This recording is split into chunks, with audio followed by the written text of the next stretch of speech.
Start होते ही हमें एक फार्म हाउस का सीन दिखाया जाता है जहां एक रोशनी से भरी हुई चीज भाग रही होती है। फिर अगली सुबह उस खेत का ओनर वहां पर आ जाता है, जो घंटा बजाकर वहां पर अपने तीनों बेटों को बुला लेता है और पूछने लगता है कि हमारे खेत की ऐसी हालत किसने की। और फिर वहां से जाते वक्त खेत की रखवाली करने के लिए उनसे बोल देता है। उसमें जो सबसे छोटा बेटा था, जिसका नाम जॉन है, वो बहुत ही मासूम सा लड़का था। उसके दोनों भी भाई उसकी इसी मासूमियत का फायदा उठाते थे और इसीलिए वो दोनों भी भाई उसे अकेले को ही पूरा खेत संभालने को कह देते हैं। इसी वजह से रात को जॉन अकेला ही खेत की निगरानी करने के लिए आ जाता है। जॉन वहाँ पर बैठा हुआ था, लेकिन तभी उसे पीछे से कुछ आवाज आती है। जब जॉन पीछे मुड़कर देखता है तो उसके पीछे एक बहुत ही बड़ा व्हाइट कलर का घोड़ा था। जॉन को अपनी आंखों पर विश्वास नहीं होता कि उसने इतना बड़ा और व्हाइट कलर का घोड़ा देखा है। अब वो एक रस्सी उस घोड़े को पकड़ने के लिए उस पर डाल देता है और वो घोड़ा भागने लगता है, मगर तभी जॉन उस रस्सी को पकड़ लेता है,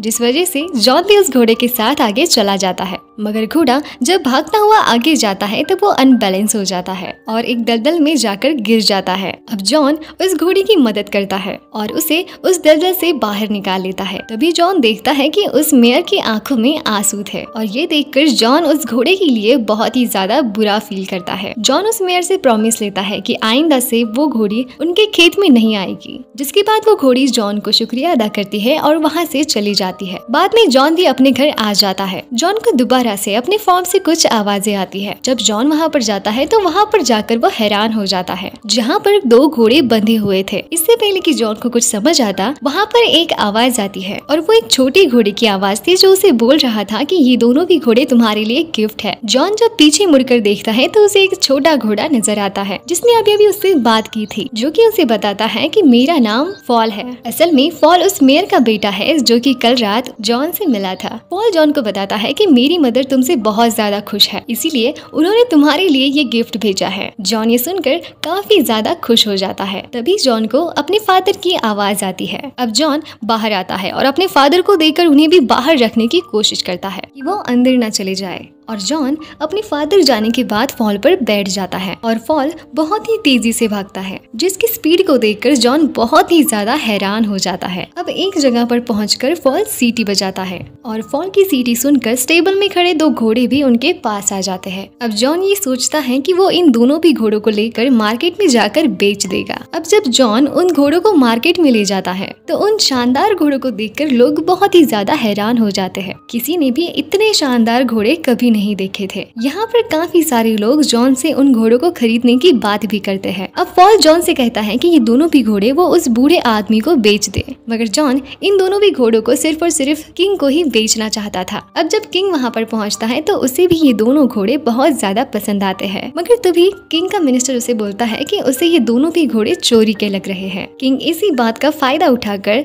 जॉन से उन दोनों भी घोड़ों को बिना कुछ पैसे दिए ही ले लेता है। जॉन जब किंग से पैसे की बात करता है तब किंग उसे कुछ जवाब दिए बिना ही वहाँ से चला जाता है। फॉल अब जॉन को बहुत ज्यादा डांटता है और उसे कहता है कि मैंने तुम्हें कहा था कि तुम इन दोनों भी घोड़ों को उस बूढ़े आदमी को बेच दोगे, मगर खैर तुमने ऐसा नहीं किया। अब जबकि वो जॉन को देखता है तो वो बहुत ज्यादा नाराज हो जाता है, इसीलिए वो फिर से सीटी बजाता है, जिससे वो दोनों भी घोड़े जॉन के पास आ जाते हैं। मगर अब उन दोनों भी घोड़े की वजह से किंग की बगी पलट जाती है और किंग आटे की बोरियों में गिर जाते हैं। अब किंग को इस बात से बहुत ज्यादा गुस्सा आ जाता है, लेकिन किंग अपनी प्रजा के सामने कुछ भी नहीं बोल सकता था और इसीलिए अब जॉन से वो इन घोड़ों की कीमत लगाने के लिए बोलता है। जॉन उन दोनों भी घोड़ों की कीमत बहुत ज्यादा बताता है, इसीलिए किंग का मिनिस्टर और उसके सारे साथी उसे मशवरा देते हैं कि वो उसे काम पर रख ले, क्योंकि जॉन उसके पास अगर रहेगा तो वो उसकी बेइज्जती का बदला भी ले पाएगा। जॉन भी किंग की इन बातों पर एग्री हो जाता है और उनके ही काम को अब वो करने लगता है। तभी किंग का मिनिस्टर किंग को मशवरा देता है कि क्यों ना हम जॉन से एक फिनिक्स बर्ड को बुलवाए, जो कि एक फायर बर्ड होता है, जिसे लाना बहुत ज्यादा मुश्किल है। अब किंग के मिनिस्टर का ये प्लान था, अगर जॉन ने उस फिनिक्स बर्ड को हमारे पास नहीं लाया तो हम उसे मौत की सजा सुनाएंगे, जिससे किंग को अपने असिस्टेंट का आइडिया बहुत अच्छा अच्छा लगता है। अब किंग अपनी शर्त जॉन को बताता है और जॉन भी इस शर्त पर एग्री हो जाता है। अब जब जॉन तैयारी कर रहा था तब फॉल उसे रोकने की कोशिश करता है और वो उसे बताता है कि ये बहुत ही ज्यादा जानलेवा है और खतरनाक है, क्योंकि जिसने भी ऐसा किया है और जो भी उस बर्ड की तलाश में गया है वो कभी भी लौट कर जिंदा वापस नहीं आया। मगर जॉन ने तो ये चैलेंज एक्सेप्ट कर लिया था, इसीलिए वो पीछे नहीं हट रहा था। अब फॉल को भी जॉन की मदद करनी थी, इसीलिए अब वो जॉन को एक जंगल में ले जाता है जहाँ पर वो उसे एक ड्रीम नट दिखाता है। वो जॉन को बताता है कि ये फायर बर्ड्स के एक स्पेशल नट्स है और वो उन्हें खाने के लिए बहुत ज्यादा पसंद करते हैं। मगर ये नट्स ऐसे हैं जैसे ही फायर बर्ड इसे खा लेगा वो जल्द ही सो जाएगा, जिसके बाद हम उसे आसानी से पकड़ लेंगे। जिसके बाद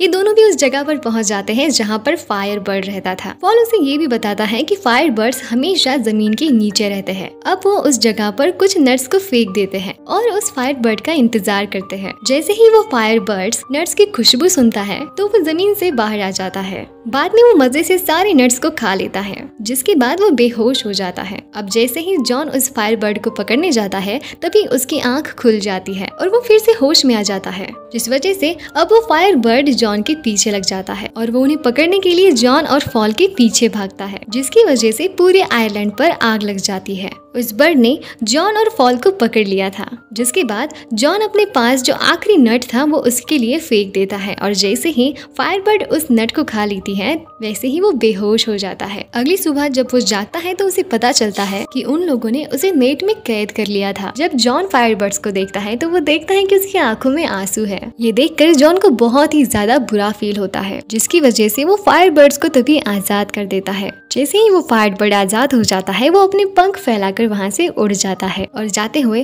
वो अपना एक पंख जॉन को दे देता है और वो पंख हीट की वजह से ग्लो कर रहा था। फॉल जॉन से कहता है कि किंग तुम्हें अब नहीं छोड़ेगा, लेकिन अब जॉन फॉल को ये बोलता है मैं किंग को ये पंख दिखाकर बताऊंगा कि मैंने फायर बर्ड्स को पकड़ा था लेकिन वो भाग गई। जब वापस जॉन किंग के पास जाता है तो किंग जॉन की किसी भी बात पर यकीन नहीं करता। इस वजह से अगले ही दिन जॉन को मौत की सजा देने के लिए लाया जाता है। जॉन उस पंख को निकालकर सबको दिखाता है, लेकिन अब वो पंख मुरझा गया था, जिस वजह से किसी को भी यकीन नहीं होता कि असल में वो फायर बर्ड्स का ही पंख है, क्योंकि वो पंख अभी ग्लो नहीं कर रहा था। अब किंग जॉन को मौत की सजा देने के लिए बोल देता है। जब जॉन को मौत की सजा दी जा रही थी तभी वहाँ पर फायर बर्ड आ जाती है, जिस वजह से सब लोगों को उस पर यकीन होता है कि यकीनन जॉन ने फायर बर्ड को पकड़ा था, जिसकी वजह से अब जॉन की सजा किंग को खत्म ही करनी पड़ती है और साथ ही में जॉन को किंग प्रमोशन भी दे देता है, जिस बात पर किंग को बहुत ही ज्यादा गुस्सा आ जाता है और वो अपने मिनिस्टर को कुछ और प्लान सोचने का कह देता है। बहुत ज्यादा सोचने के बाद किंग का मिनिस्टर उसे एक आइडिया देता है कि क्यों ना हम इस बार जॉन को एक माउंटेन की प्रिंसेस को लाने को बोले।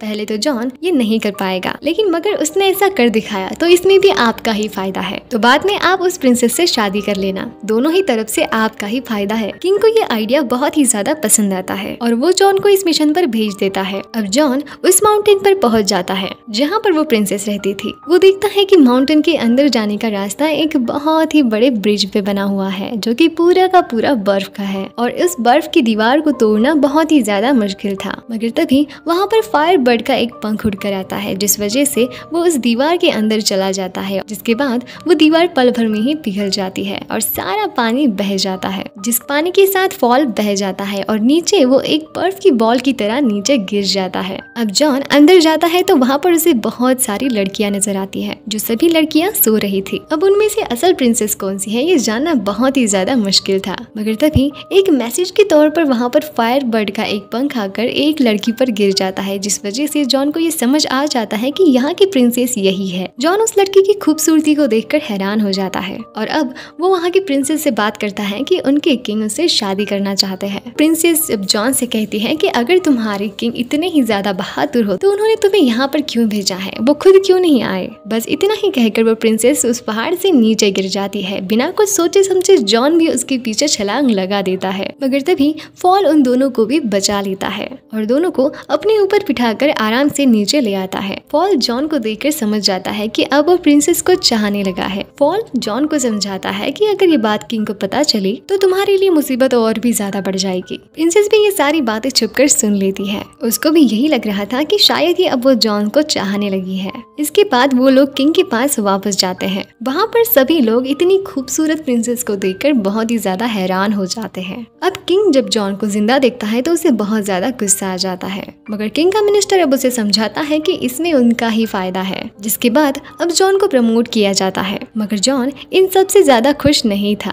उसको प्रिंसेस की फिक्र थी और इसीलिए वो छुपकर प्रिंसेस से मिला भी करता था। अब जॉन प्रिंसेस से कुछ बात करने की कोशिश कर पाता उससे पहले ही किंग के सिपाही वहाँ पर पहुँच जाते हैं और वो प्रिंसेस को वहाँ से ले जाते हैं। बाद में किंग प्रिंसेस को प्रपोजल करता है कि वो उनसे शादी करना चाहता है, मगर प्रिंसेस उन्हें बोलती है कि वो एक ही शर्त पर उनसे शादी करेगी कि अगर वो प्रिंसेस को वो रिंग ला कर दे जो उसकी नानी की है, और वो रिंग जब तक उसके पास नहीं आती वो शादी नहीं करेगी। अब प्रिंसेस की बातें सुनकर किंग बहुत ही ज्यादा परेशान हो जाता है, मगर तभी वहाँ पर जॉन आता है। किंग जब जॉन को देखता है तो जॉन को वो ये भी काम दे देता है। अब जब जॉन उस रिंग के बारे में फॉल से बात करता है तो फॉल उससे बोलता है कि मुझे उस रिंग के बारे में कुछ आइडिया नहीं है, मगर अपनी सुपर पावर से जब फॉल अपनी मदर मेयर से बात करता है तभी वो मेयर उसे बताती है कि वो रिंग फिलहाल तो एक बहुत ही बड़ी वेल के पेट में है, जो वेल उन्हें एक आइलैंड पर समंदरों के बीचों बीच मिलेगी। अब जॉन फॉल के साथ जाता है, मगर वहाँ पर किसी चीज से टकराने की वजह से जॉन नीचे गिर जाता है और बाद में जॉन को पता चलता है कि जॉन उस वेल के पास पहुँच चुका है। जॉन पानी के नीचे बहुत बड़ी बड़ी जंजीरों को देखता है और उन जंजीरों से बंधी हुई एक बहुत ही बड़ी वेल को भी देखता है। जब जॉन पानी से बाहर आता है तब फॉल उसे बताता है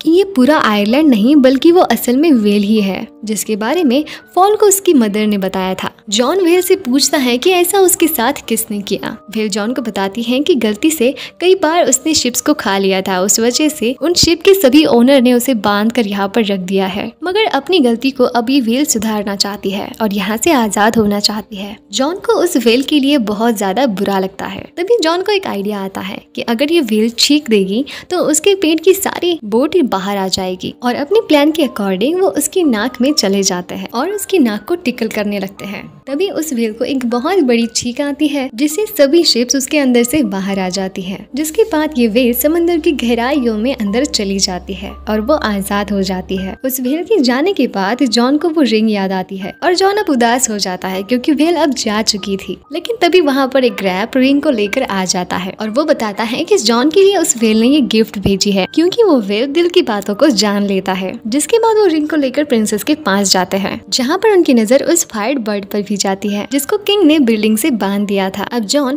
प्रिंसेस को वो रिंग देता है, जिस वजह से अब प्रिंसेस ये बात समझ जाती है कि जॉन उससे कितना चाहता है और जॉन उसके लिए कुछ भी कर सकता है। अब किंग का एक आदमी फॉल को दूरबीन से देख रहा था और वो देखता है कि वो बातें कर रहा है, जिस वजह से वो सबको ये बताता है कि फॉल डेविल है। वो सभी लोग फॉल को पकड़ने जाते हैं और इसी दौरान किंग भी उठ जाता है। वो फॉल को जब प्रिंसेस की विंडो पर देखता है तभी वो फॉल को शूट कर देता है और जॉन चाह कर भी फॉल को नहीं बचा पाता। जिसके बाद किंग ऐलान करता है कि जॉन प्रिंसेस को अगवा करने की कोशिश कर रहा था, जिसके बदले में उसे उसकी जॉब से निकाला जाता है और अब इसी जुर्म के बदले में उसे कुछ ही दिनों में मौत की सजा भी मिलेगी। अब प्रिंसेस फॉल से मिलती है और वो उसे बताती है कि मैंने एक आइडिया ट्राई करने की कोशिश की, लेकिन अब बदले में उसका हमें ही नुकसान भुगतना पड़ेगा और जॉन को मैंने उस वजह से और भी ज्यादा मुसीबत में डाल दिया है। और ये बात अब वो फॉल को बताती है कि उसने शादी से बचने के लिए किंग को 3 अलग अलग बातें बताई, जिस वजह से कि वो उससे शादी ना कर पाए, क्योंकि किंग उस टास्क को नहीं कंप्लीट कर सकता। और वो तीनों टास्क ये थे